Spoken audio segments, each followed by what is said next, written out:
there are many earths and many universes. It can be that if you love him so much, Gurudev actually promises to take everyone everyone to Goloka Vrindavan, and it can be that you meet him again, even in the form of Sadhu Maharaj, when you love him very, very much. Very much. It can be possible in the same form, because Guru is not limited to one form.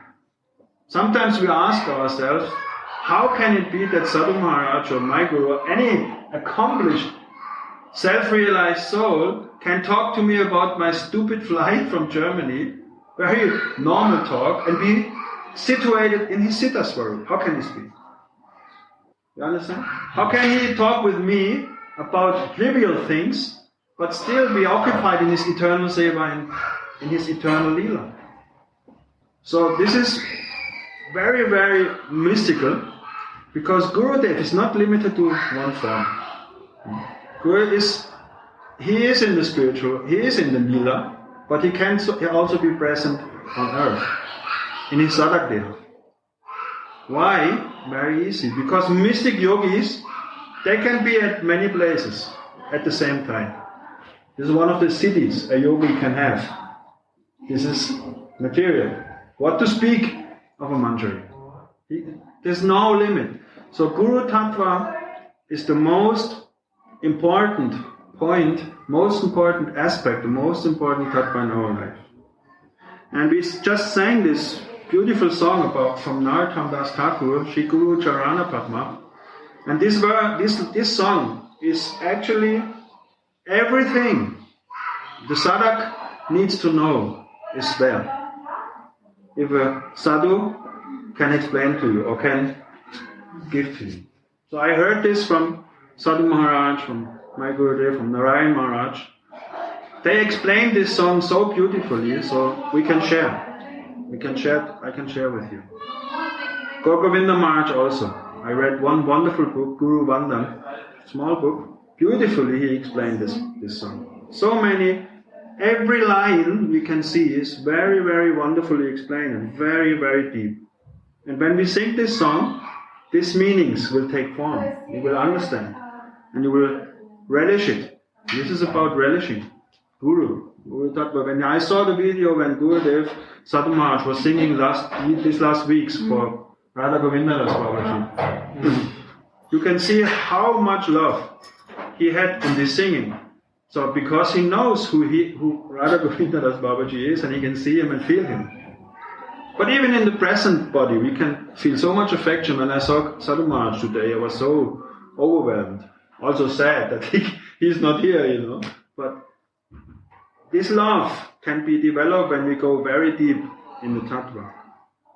So the first line means Sri-Guru-Carana-Padma Kevala Pakati Satma. The lotus feet of Sri Guru are the treasure house of unalloyed Prema Bhakti.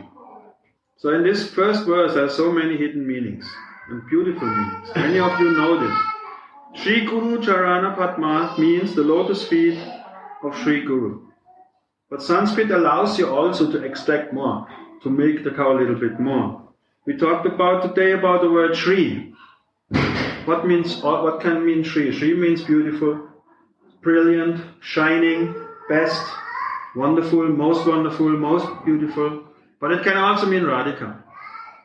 So the lotus feet of Sri Guru, of wonderful Guru, this is just one meaning.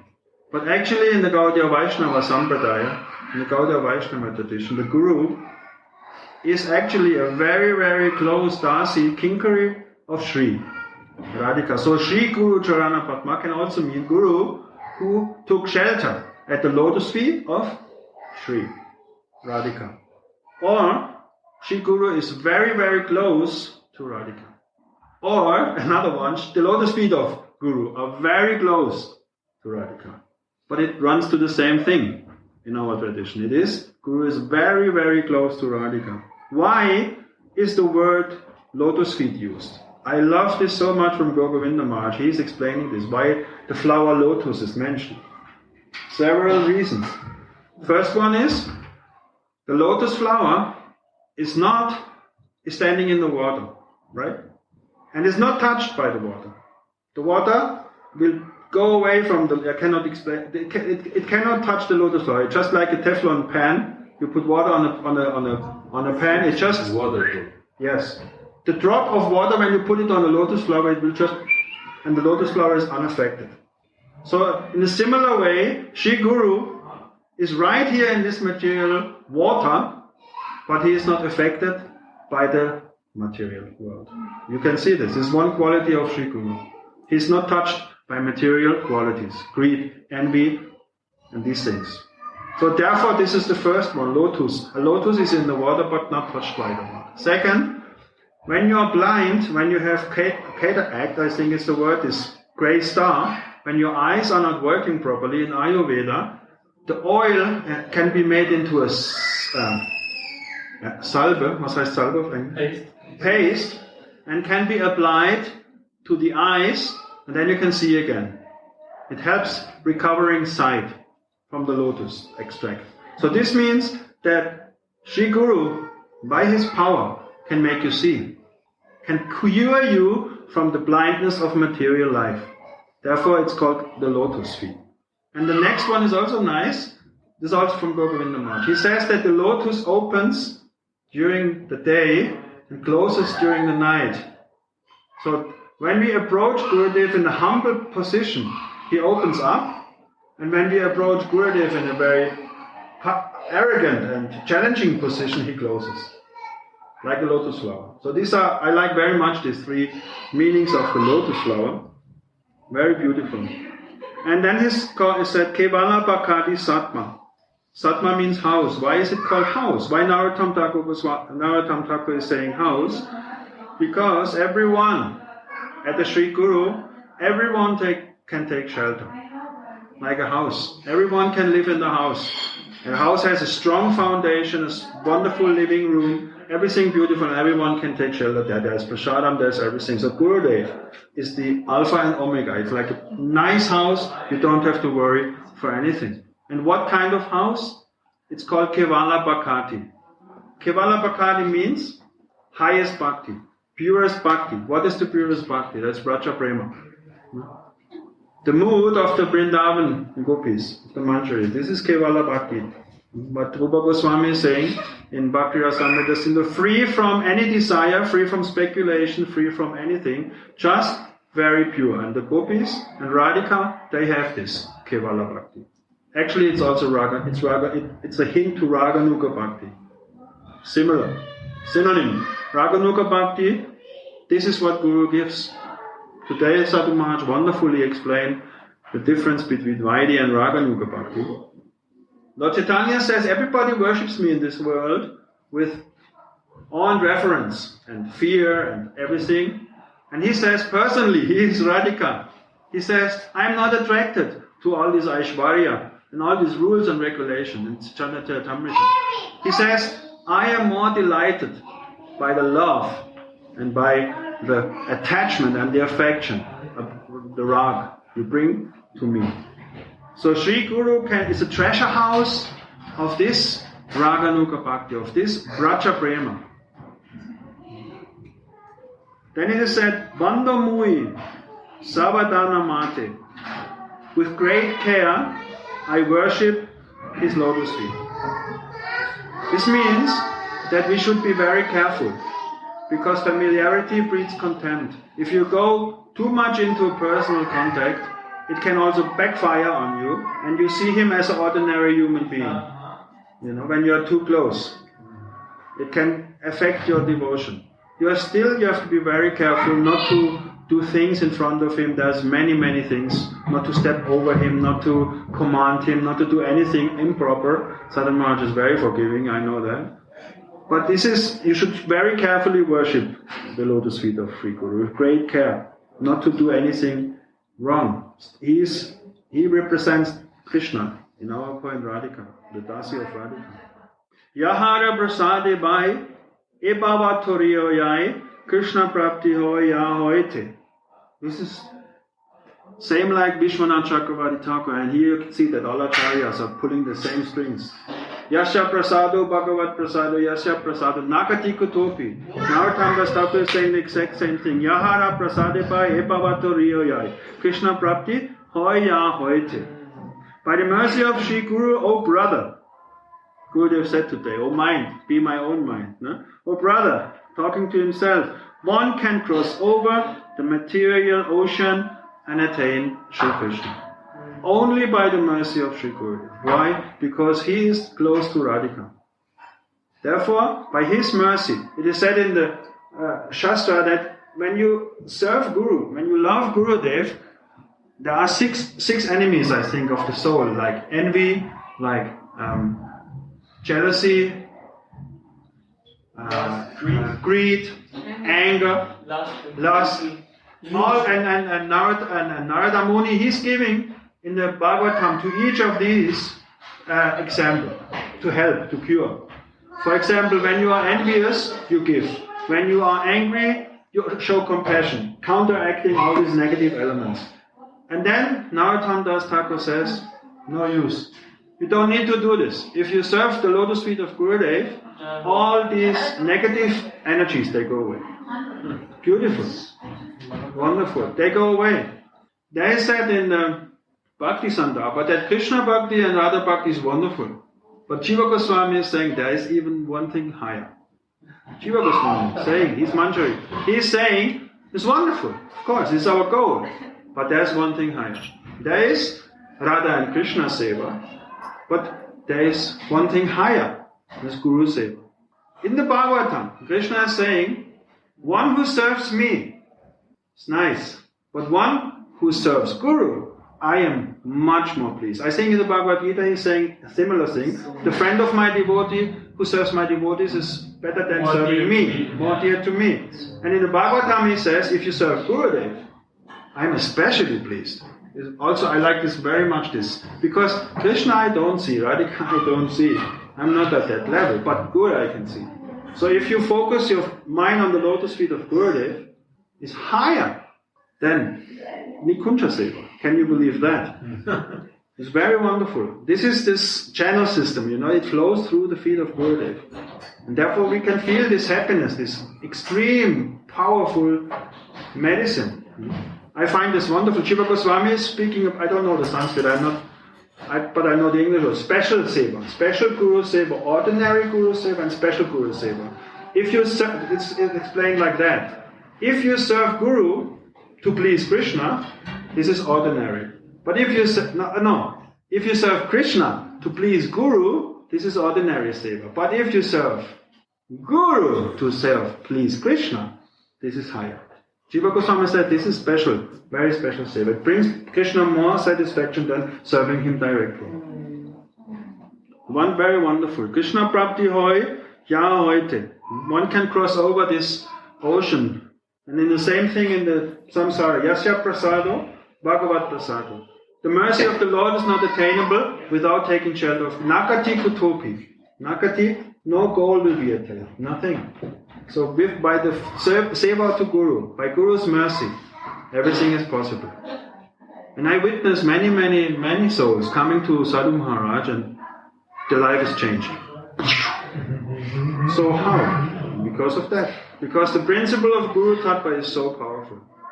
So powerful. And it's for us, at least I can speak for myself, for me it's easier to have an attraction to Guru because I know him, I see him, I speak with him. I cannot speak to the divine couple, at least not now yet. Maybe some of you can. But this is easier approachable. But still is much.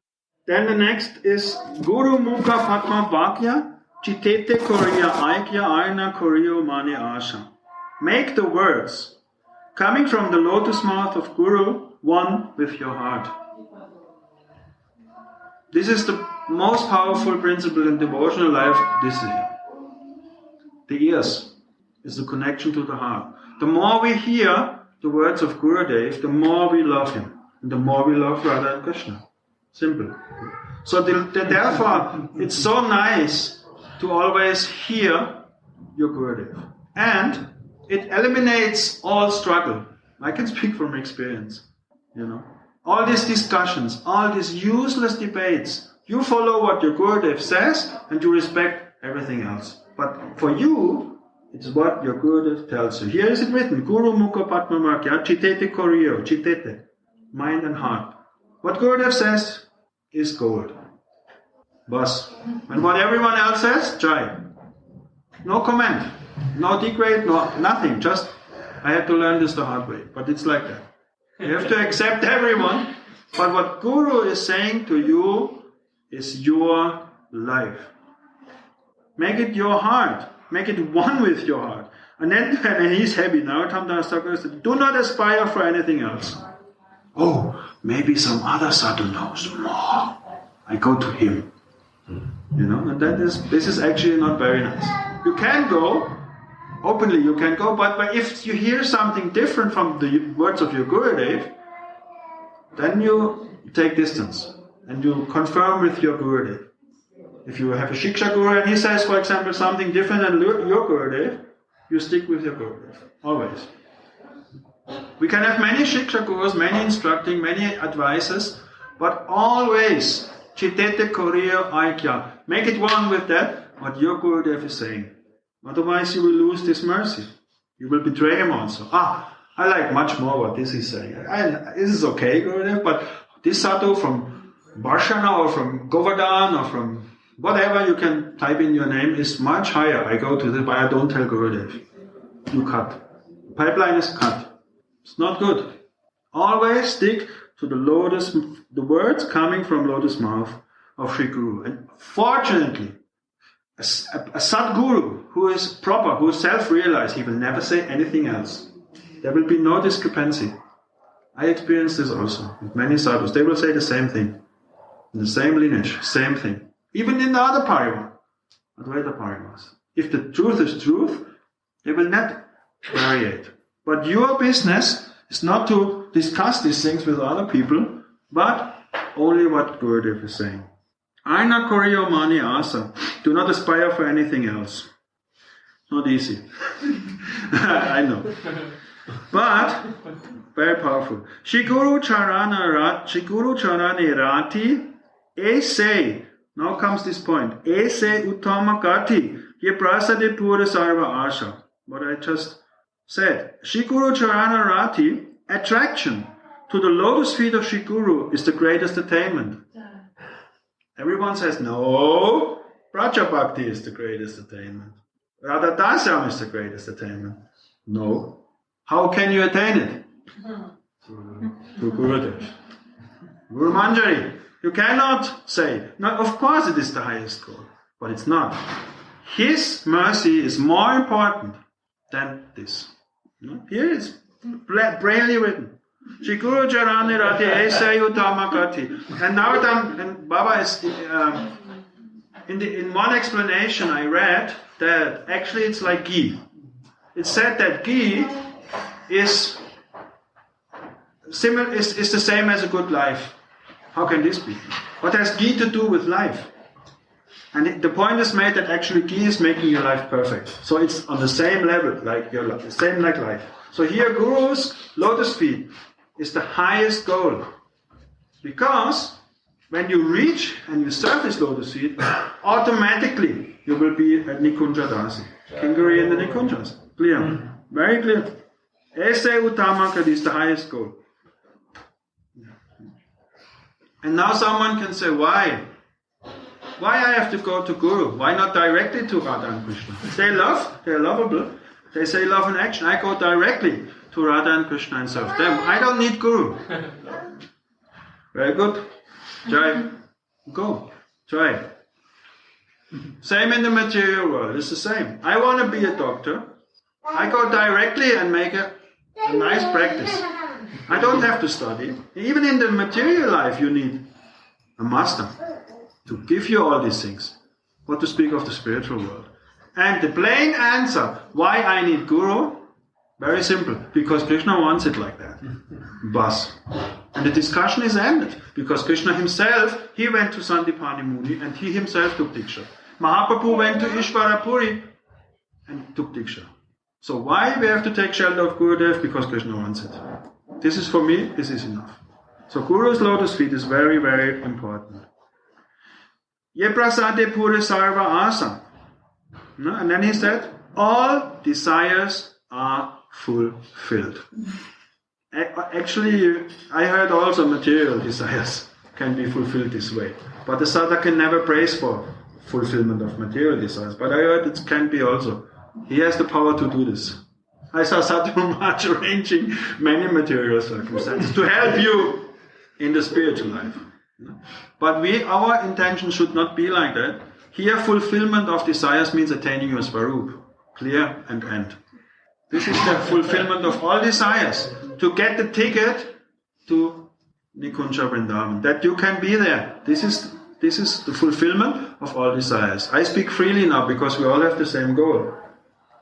This is our desire. Gurudev told today he said, oh mind, forget all these other desires, fix your mind, focus your mind. This is here again completely said. Ye prasade puri sarva asa. All your desires are fulfilled. And Gurudev said today, even material circumstances will be beneficial. Like this one advertisement from the Volksbank in Germany. We make the way free. We make the way free. There's this one. Wir machen Ihren Weg. We make the way free. So Gurudev actually, he's so powerful that he makes your way free to the Nikunja. This one, you can see it like that. Now comes a very powerful and very, very interesting verse. Chakutano diloye janme janme prabhuse divya gyan rite prokasito. Very deep and nice. Again, it's not from nothing from me. I just share what I heard from all acharyas and sadhus. Chakutano diloye. He gives the gift of transcendental vision. So, what is this? He is giving me the gift of transcendental vision. This is just giving me my Svarup. If you know what you want, it's very clear. How can you see spiritual things without spiritual eyes? No, you can't. You need spiritual eyes to have spiritual vision. It can also mean, of course, a theoretical understanding of the spiritual world. Okay, sure. But what Narottam Das Thakur says, divine transcendental vision, Gurudev many times in classes says, you can see the real. Today he said, living in Bauma Vrindavan gives you the sight of spiritual Vrindavan.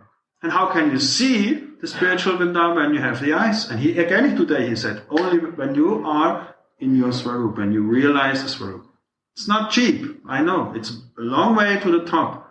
But with Guru mercy, one day, we can have this transcendental vision.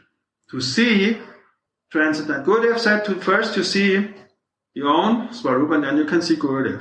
Otherwise you cannot. You cannot see Guru's spiritual form. How?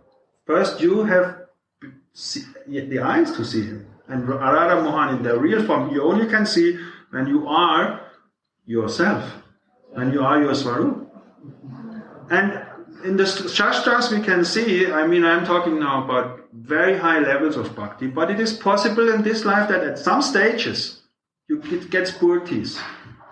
Spurti means not the real thing, but like visions. Strong visions, like a dream. You dream you're a Superman and you can fly. But a strong vision of how they can interfere. The spiritual world can easily interfere with the material world, but the material world cannot interfere with the spiritual world. If the Lord wants to have you a vision, He can give you a vision. You know that when it is. You can realize it when you see it. I never had one, but I heard from people who had one. They saw. This can be a spurti. This can happen not when you fully realize, but it can slowly come. It's not that you sit one day there and bam, you are that. It comes slowly. It is a process. So then he says, you are my master birth after birth. How can this be? I just said before. Guru is not limited to Sadhu Maharaj. And then he goes to Nikunja Lila. When he leaves his body, that doesn't mean that he cannot appear in another universe. It's not limited to one form. Yogis are not limited to one form. So this means it's possible that you can meet him again, even in the same form. Or someone similar like him. But also you can meet him. Krishna says in the Bhagavad Gita, the state of consciousness you have at the end of your life, you will attain. So when you die and Sadhumaraj comes into your mind, how beautiful, then you can be again with him. There's no harm. So it can be. That means Janme Janme Prabhu said, it means also the connection is eternal. There is an eternal connection. When you bond with Gurudev for the first time, when he gives you Diksha mantra, the eternal pipeline is made. Don't cut it. It's very strong. This is established. Why? Because he got it from his Gurudev, and he got it from his Gurudev, and he got it from his Gurudev. So this pipeline is coming through. He didn't invent anything. Bhakti only comes from someone who has bhakti. So Gurudev can give what he received from Parampara. This is this birth after birth also. This is the meaning of that. It is eternal. You will see him again, in one way or the other. Best is, of course, as Guru Manjari. Then the next thing is, very nice, Divya Gyan Rite Prokashito. He will reveal divine knowledge in our hearts. What is divine knowledge? What is divine knowledge? To know who I am? That's divine knowledge. Gurudev will reveal to yourself who you are. This is Jiva Goswami saying in Bhakti Sandarbha that some people worship the Gopal mantra and see themselves in the form Guru instructed you in. This verse also allows another translation, but this is how it is translated mainly. So, this gift of transcendental knowledge, this divine vision, this transcendental knowledge, Divya Jnana, means many things. It means I am not this body, I am a spiritual soul. But Gurudev says also, spiritual soul is not enough. You have to come from soul consciousness to Svarup consciousness. And this is the highest form of divine knowledge. This is Divya Gyan par excellence. To understand and to finally attain Svarupa Siddhi is the end of Divya Gyan. This is what really Divya Gyan means. It can be revealed by Gurudev. He can reveal to you your form. It can be revealed by the holy name. Krishna can appear to you. There are many ways this can happen. Mostly it is Sri Gurudev. Bhaktivinoda Thakur is writing, when the sadhaka feels greed, he approaches Gurudev in Harinam Chintamani. He approaches Gurudev and begs to him to reveal the form. And Gurudev will reveal the form to the disciple.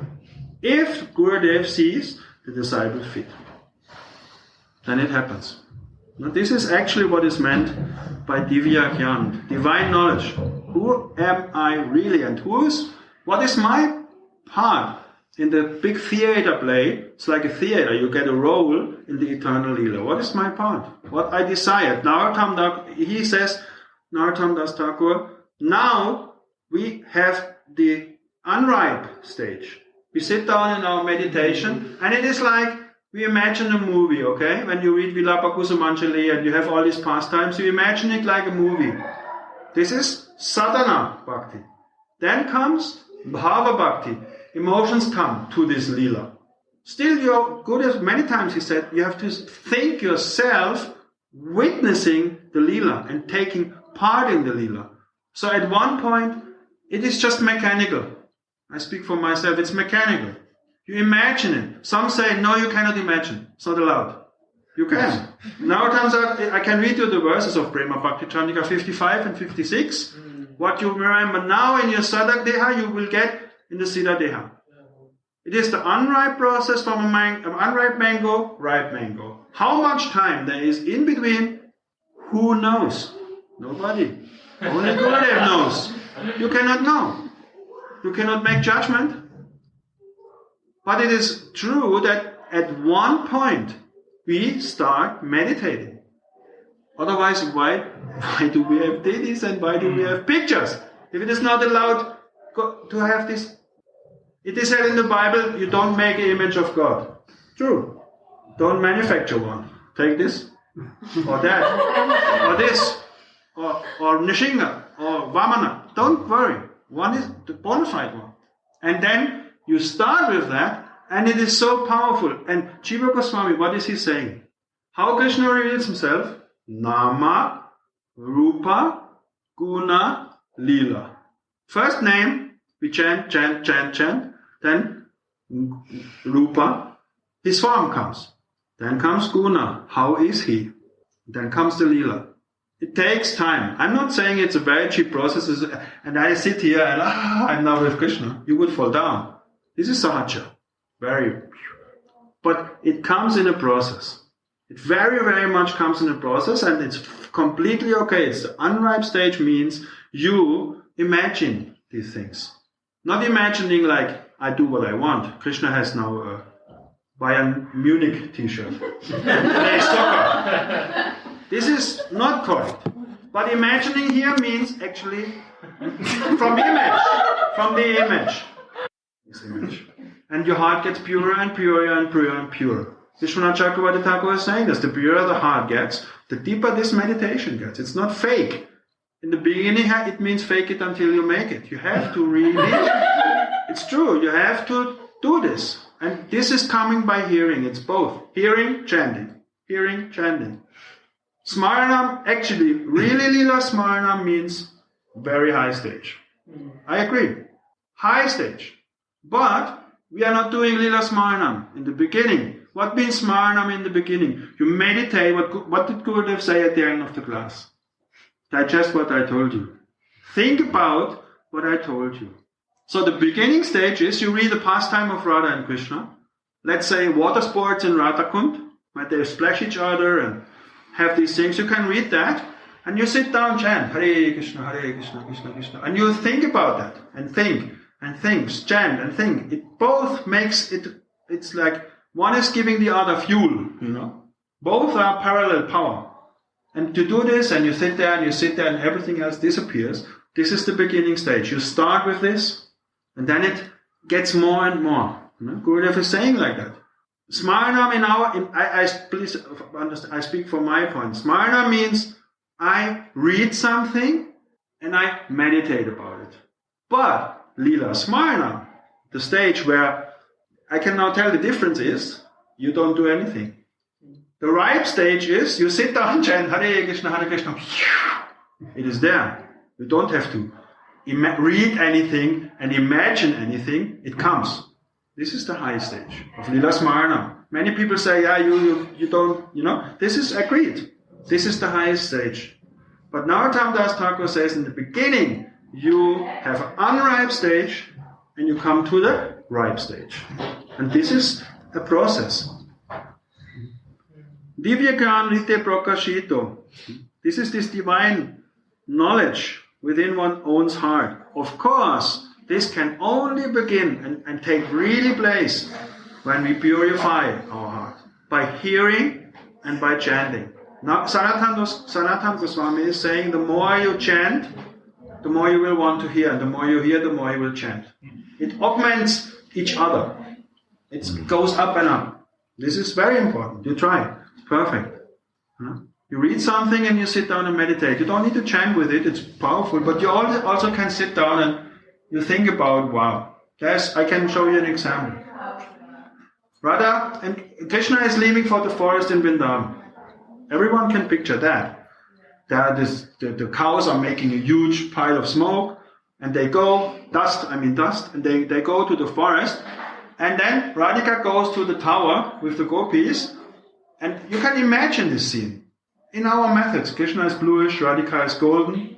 Of course, we have to imagine a young girl and a young boy, but it's divine. And you imagine, it's written in Govinda Lilamrita that Krishna is giving a glance to Radhika, and we spoke with this with good. And Krishna is looking at Radhika and telling Radhika, "Oh, I cannot meet you now, but please come at 1 o'clock to Radhakund." He's sending this telepathically. And Radhika is looking at Krishna and she is like, oh, I'm doing like this, ticket. But not saying anything because he is in front of the elders. And this, it said in the Govinda Lam, this exchange, this meeting point when they look at each other is creating so much ecstasy in both. And the manjaris, that is nearly unbearable. So high are the emotions in this pastime. Everyone can sit down, read it, and try to imagine it. And then this bhava is coming. It must come into our... Therefore, the acharyas wrote these books. Not only for those who are at the platform. I ask you one thing. Why should they have written it when it anyway comes at the high stage? Why would they have little Lila Granthas? They have written Lila Granthas to help us to come to that stage. The more you meditate about these things, the more it will come. It's a very simple example. To imagine how both feel when they look at each other. There's both there. There's ecstasy there, but also pain, because Radhika will see Krishna not for at least 2-3 hours. So, and if you dive in these emotions, nice. This helps bhajan. This gives you an impression. Prema Bhakti ya hoite avidya vinasayati. Now Narottam Das Thakur is saying Prema Bhakti. From him, Prema Bhakti emanates. Only by sitting with Sri Guru, Prema Bhakti will enter your heart. Everyone in this room, am I right, experienced this? To one extent. Right? No? I'm not saying that you saw your form, but Prema Bhakti doesn't mean the full manifestation of Prema. The body cannot tolerate the full manifestation of Prema. It will burn to ashes.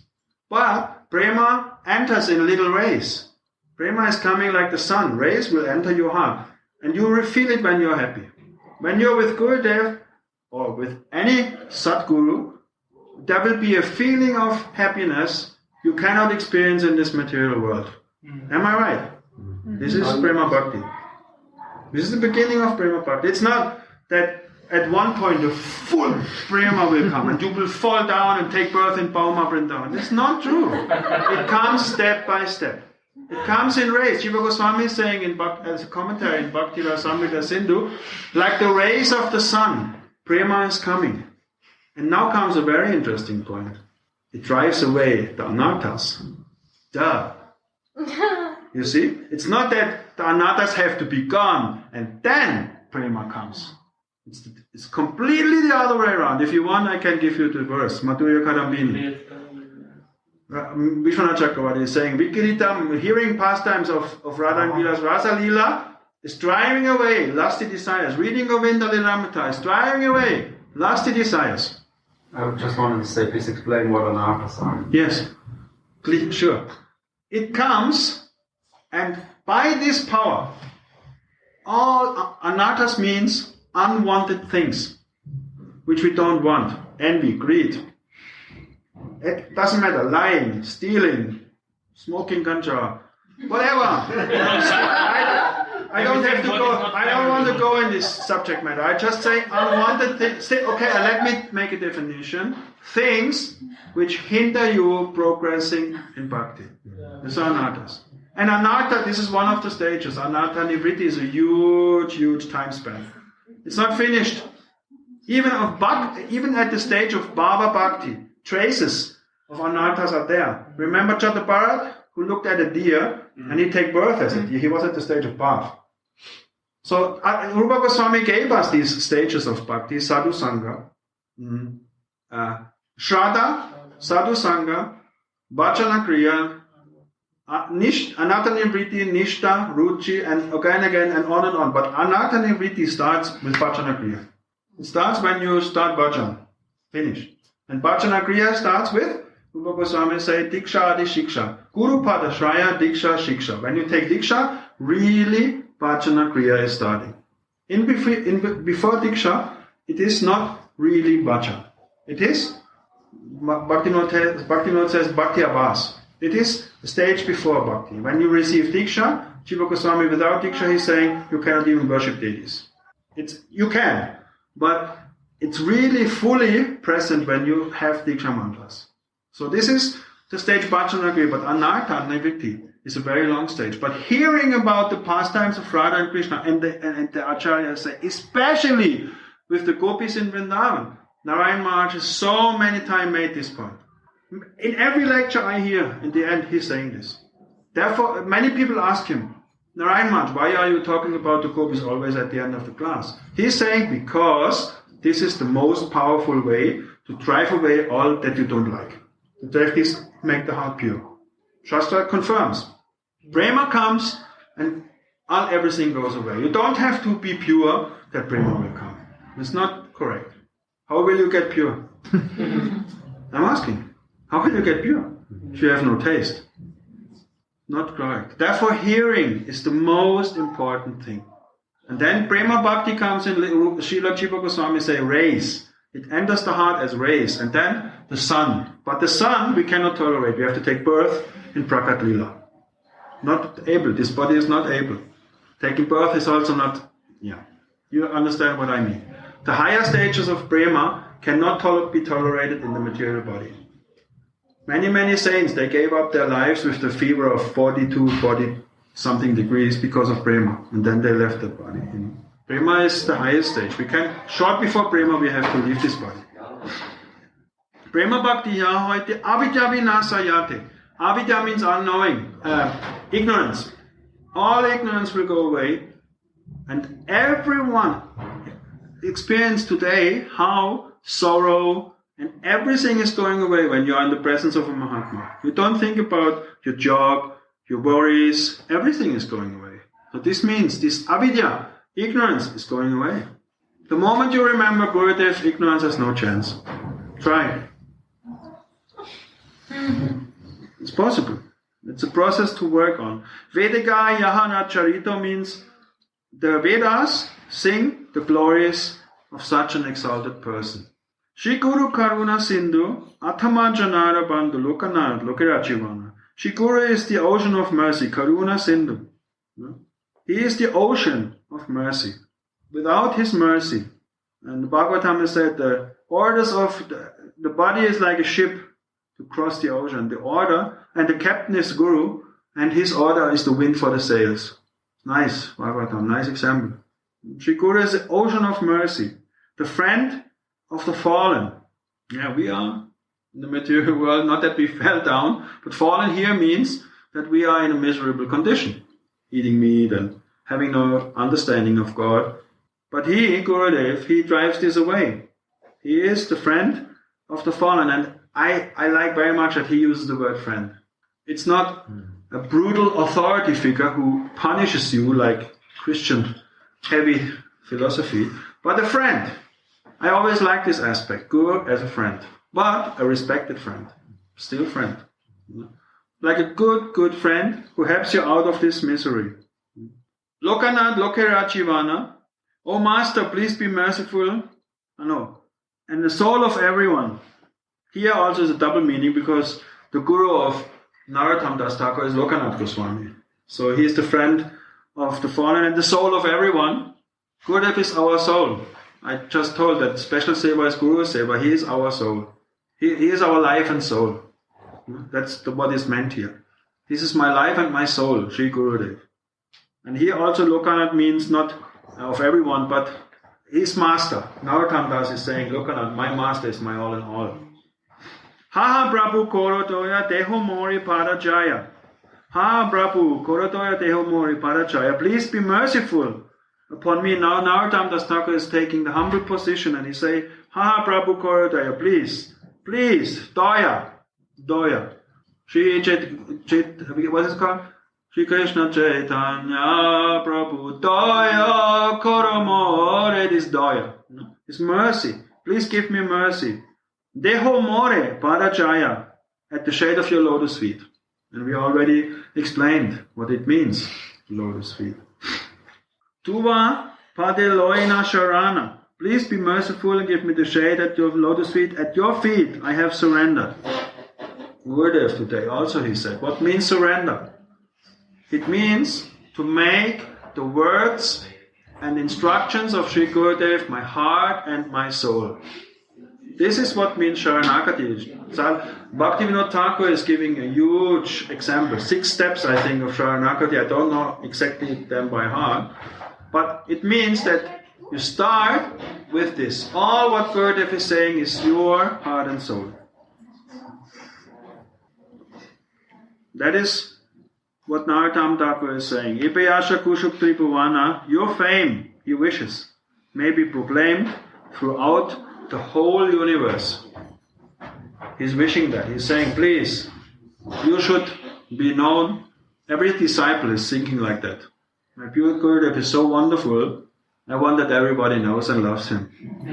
It's correct. It's okay to think like that. There's no false pride involved in that. So this is where actually we can have our pride. It's said that you can transform any emotion into a spiritual emotion. You can be proud of your Gurudev. This is pride. It's nice. So this is a short explanation of this sri-guru-carana-padma. It's much more deeper, but unfortunately I don't know more. But I think when we know these meanings of these wonderful words and we sing it, we can dive nicely in this nectar. So this would be what I can say. I love this song very much and I love Guru Tattva because it's our stepping stone. Ja, gute Arbeit. Ich wünsche euch noch einen schönen Abend. Radhe, Radhe. Danke vielmals. Vielen, vielen Dank. Radhe. So if anyone wants question or comments. You had a question? Ich habe mich früher daran erinnert, da gibt es diesen Spruch, setze einen Gedanken, du änderst eine... Kannst du ein bisschen lauter reden? Oder? Also es gibt irgend so einen Spruch, setze einen Gedanken, du änderst eine Tat oder so, ne? Und dann einen Charakter und so weiter. Ne? Ja. Und das hat mich so erinnert, als Tabun das gemeint hat mit dieser Vorstellung, wie Radharani und Krishna miteinander umgehen, ohne dass wir es wirklich schon als Vision haben. You start. Ja, genau. She said that they said that the thought is creating an action. It's true. It's called thinking, feeling, and then you do it. This is also a chain of a process where you start at one point and it becomes more and more. So the more you think about something and don't.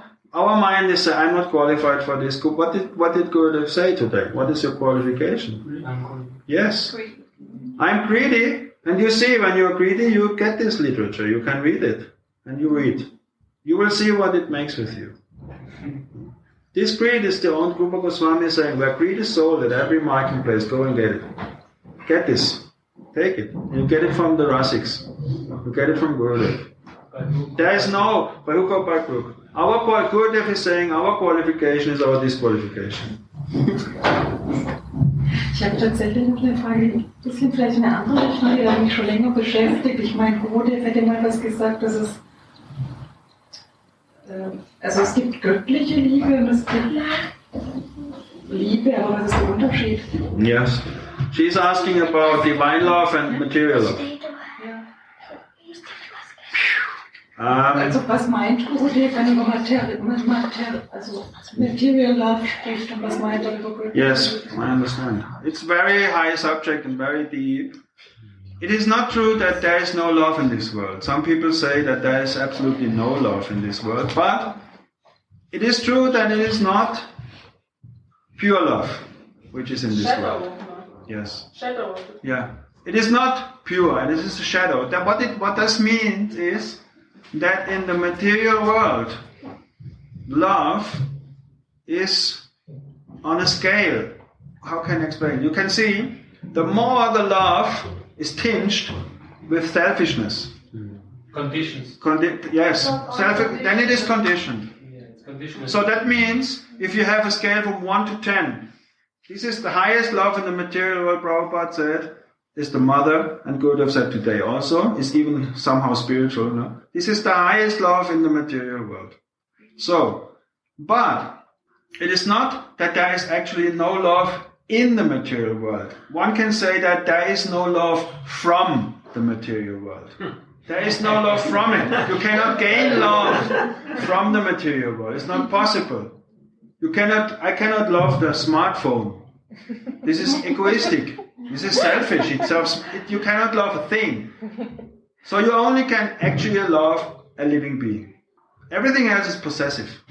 My tree, my house, you can love it, it's nice. But when you talk spiritual and material love, this is not a high gradation, but actual real love in this material world. Yes, in this material world is only possible if you understand Jiva Tattva. If you don't understand Jiva Tattva, there is not real much love in this world to gain. You serve my senses, I serve your senses. It comes to a level of nicely. If you're in Sattva Gun, it's not so gross, but still it is tinged with selfishness. Everybody has to agree like that. It's not pure love. Never. But as soon as you understand Jiva Tattva also means to know who's Krishna. Otherwise you cannot understand who are you. So if you understand that you are a spiritual soul, then love in this even in this material world is possible. Because then you see everybody connected to the Lord. You see every jiva as a part and parcel of God. Then you can truly love. But then everyone will check himself. What is the love? How you love anyone? What do you gain from it? Do I use the person? Is she using me? Do I have sex now to satisfy my desire? Whatever you want. You can go into this. The highest love is mother to child. Everything else is tinged. Conditioned, shadow. It's not pure. It cannot be pure as long as you are not realized. The highest love is when you are realized. Then you love everyone. The Uttama Adhikari, he sees everyone having more love for God than me. So this is very high stage. Then you can love everyone. To understand this, do you think like a family life or life with another person, Yes. like a couple, can help? 100%. The best thing you can do.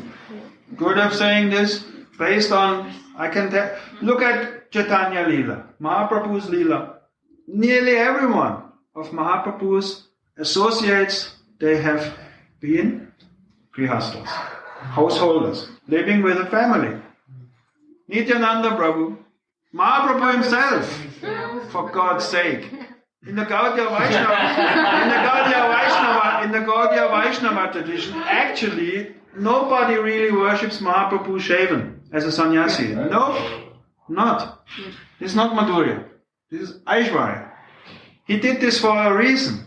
He did this to get the respect of the Mayavadis, to change their hearts. Because the Mayavad persons who reject Krishna, they only bow down to the higher persons, sannyasis, therefore he did this. Lila, it's very much a lila, but nobody in the Gaudiya Vaishnava tradition has a picture of Mahaprabhu shaven. It breaks their heart.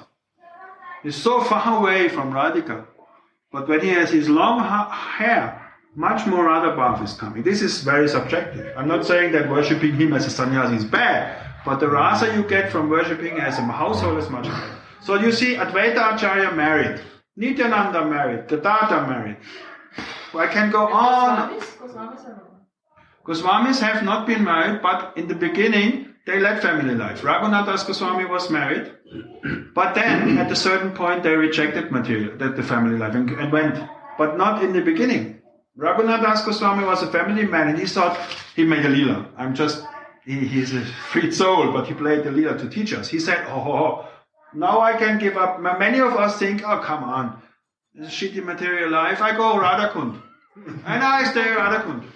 Forever. And 2 years later, the new James Bond movie is coming out and you think, my God, I have to. And you sit at Radhakund and you go back to the Western world.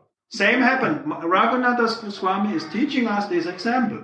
He went to Mahaprabhu and said, Mahaprabhu, I have to go now. I cannot stand this boring householder life. It's boring, it's hell. And Mahaprabhu immediately, as a teaching, this is a lila. Of course, he knew who Raghunathas Goswami is. Come on, he's Rati and Tulsi is his nickname. He's a Manjari. But to teach us, he told him, nope, you go back to your family until I call you. You cannot leave your family alone. It's not possible now. Go back. Many incidents are like this with the sadhus and the holiest persons. And he sent him back, Raghunathas Goswami. The example of the highest renunciation in his later life. But he lived as a family man for very long. So, to your question, I tell you one thing. I'm married to my wife Govinda Priya. So, I have sadhu sangha every day. What? Yeah, okay, now comes the humble part. Now comes the humble part. She's now, of course. Please. Accept. No, I'm just making an example. You have, when you are both devotees, you are both guru shishyas, you have a guru, you have initiation, you have diksha, you have everything. That means you have sadhusanga every day. I also watch a movie sometimes with my wife. I freely admit, I don't care what anyone thinks. I'm not at the highest stage, but I still have sadhusanga because she's a devotee, no? We may not do bhakti right in this moment, but it is something completely different than you do with someone who is not a devotee. Be honest and be authentic and be practical. You cannot go from 0 to 100 in 2 seconds. Right? So, when you are married and you live together, it is sadhusanga every moment. But you have to remember that. If I misuse her or if I treat her as a common woman and do all these things they do with the women, you feel this, you feel it. It feels bad. If you exploit the other person, then sadhusanga is no more there. So it helps greatly to have a person in your life that you share with, and it's the best if this person has the same goal. So Grihastha life, what it means. As soon as you put Radha and Krishna in the center, like Mohan Shila, if he's in our house, and I offer him every day my food, and I try to get up with him, make my puja, and I go to bed with him, what I do in between is not 24 hours full bhajan, but many hours I try. So this is what is about. Family life means, I can make you an example. If 10 people are standing around the lake and everybody throws in a stone, what happens? The circles will destroy each other, not? It will destroy. You make a circle with your stone, I make a circle, done. This means material life. Everyone throws in a stone at one point. But if there's one point in the middle as a center and everyone throws a stone there, perfect circle, all the time. Circle. When Krishna is in the center, no friction. Not possible. If you know that God, call him Krishna, call him God, I don't know, whatever you say, if he is in the center, no problems. It will be problems, of course, but you have a remedy. You have the medicine right there. So for household life, family life, if you use it in the right way and support each other, there's one wonderful book author. He's called M. Scott Peck. Right? M. Scott Peck is called, what is his wonderful book called? My God. The Weg. No? A wonderful one, Der wunderbare Weg in German. Beautiful book. And he inspired me so much. His definition of love, listen, is a so-called materialistic author. No? But actually he's a spiritualist. M. Scott Peck, Der wunderbare Weg. Beautiful book. And there's so much amazing. He said the definition of love, couple, is to support each other, that the other one reaches the spiritual goal. Amazing for someone who's not in Krishna consciousness, who's not in, maybe he is, who knows? Who knows? But this is wonderful, to help the other person. Let's call it in our Gaudiya Vaishnava terms, to help, if I help her attaining Manjari Swarup Siddhi, attaining Swarup Siddhi, that is, you love him really. If I feed her heroin, I don't love her. If I cook meat for her, I don't love her. If I mistreat her, I don't love her. If I lie, I don't love her. If I spend too much money, I don't love her. No, you see this this you can see.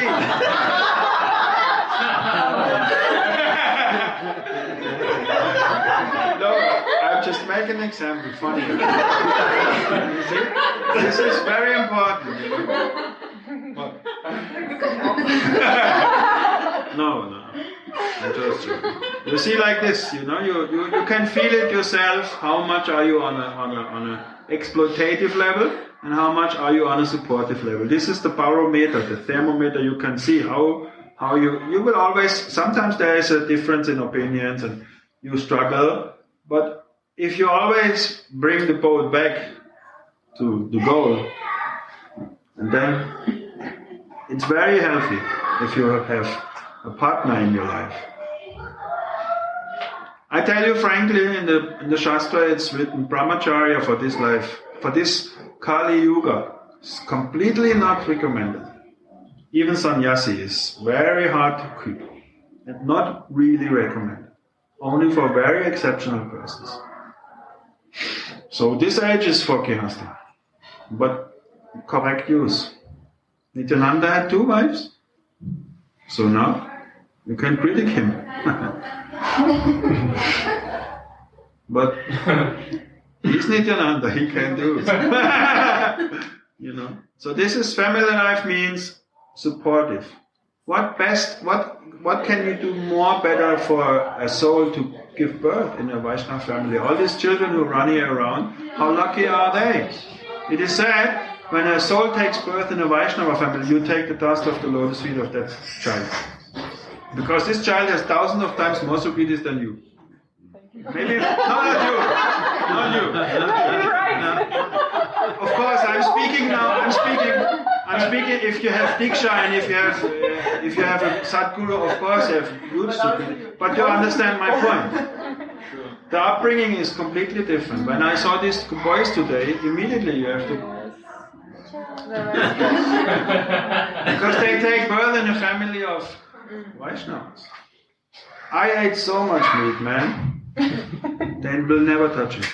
You remember Govinda, one good friend of us. He take birth. I saw his wife pregnant, a good friend of us, and I saw him growing up. Now he's over 20.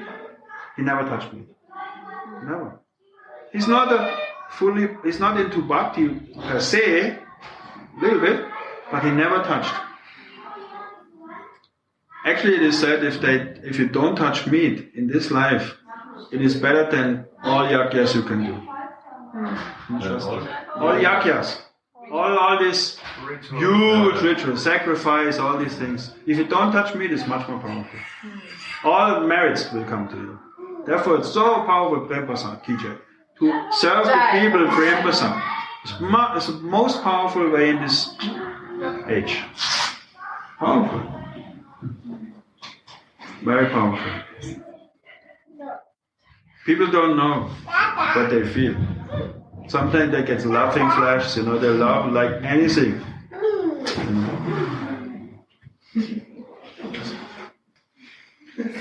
Anything else? More questions? Comments? So never think that family life is not you heard what Gurudev today said about Karuna Mohan. I can tell you also one more thing. One thing comes to my mind. You see, I'm a school teacher.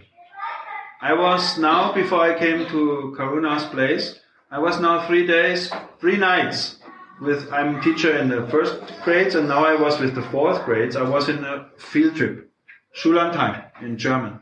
So I stayed with the children for 3 nights in a youth hostel. And I woke up, I tried to wake up very early. It's very hard when you go to bed at 11 or 12. And I'm actually, and this is a very interesting point, like you know what I'm speaking, you serve the whole day. I don't serve them spiritually, but you serve. So it's a good exercise.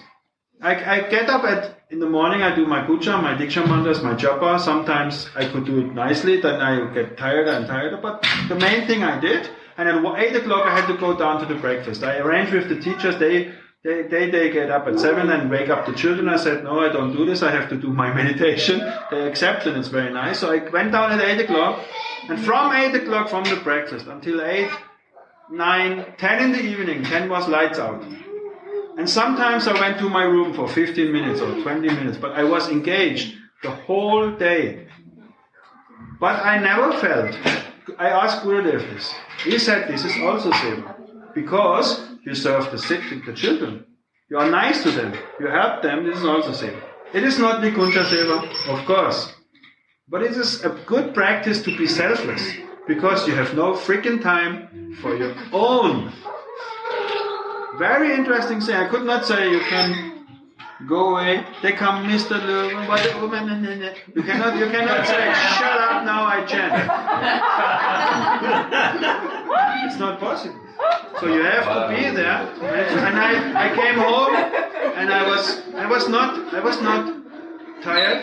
I was not frustrated because, oh my God, the whole day with these idiots. It was very nice and they were very happy. So this is a practical exercise to see the material world in a good way. Everything we do in this life depends on the consciousness. Everything. I could have said now, oh no, what horrible to stay together. One day they were eating chicken, at the lunch, huge plates of chicken. And I was sitting there like, oh my God, the smell is horrible, but you tolerate. You tolerate. I ate fruits and potatoes and stuff. But they eat horrible things. You have to tolerate this, and then you can feel bliss. Krishna is very satisfied when you do your dharma, when you do your job correctly. Dharma is very important. Krishna no like when you say, I don't like this. You do it nicely. Gurudev, how many times Srila Sadhu Maharaj is saying, everything you do in life, do as a seva. Do in a divine mood. Even your job, you have to see, it's not easy, I admit. I tell you it is only easy if you have a strong sadhana. You have to get up early and you have to do nice sadhana bhakti. Then you can see it. Otherwise, it's very, very difficult. I speak from experience. It's not easy. If you only do half an hour sadhana every day, it will not suffice. This is my experience. It's a struggle. Sometimes I'm so tired, I only have 1 hour. This is too little. Only when you dedicate in the morning a lot of time, the whole day will go like lotus flower. You will not touch by all this nonsense. It's true, everyone can make this experience. Put the finger in the electrical and charge yourself, and then you will see. You will not. I mean, in spiritual electricity, you will not feel this material madness. But the less you do in the morning time, the more you will feel the madness. I tell you this. I speak frankly. Sometimes I have parents' evening. You come home at 11 o'clock, finished. After a full day of school, talking with the parents. I cannot get up at 3:30, 4 o'clock. So sometimes I only do minimum. I asked my Gurudev one time, I can also frankly say, when you get initiated by Baba, it's at least 3.5 hours, at least. Diksha, puja, everything in the morning is a 3.5 hour program. I cannot do this every day. It's not possible. I cannot get up every day very early. So I asked him, Baba, I'm very fallen. I need minimum. What is the minimum? And he said, what is the minimum? So you do the necessary thing. But best is you do the best. You do the whole thing. But you feel, when you do the minimum, you feel not charged. You feel the madness of the material world. Coming, the whirlpool, 3 gunas, very strong. But when you do a lot of time in the morning, like 2 hours at least, something like that, chanting and puja, everything, you will realize, wow, it's wonderful. So you have to check this out, how to balance that nicely. Everyone has a job. The secret is in the morning. And then you can see this in a good light. Divya Jnana also means, that is also Divya Jnana. To see everything connected. Not, oh, I'm doing such a stupid job, There's a reason why we have to Dharma here.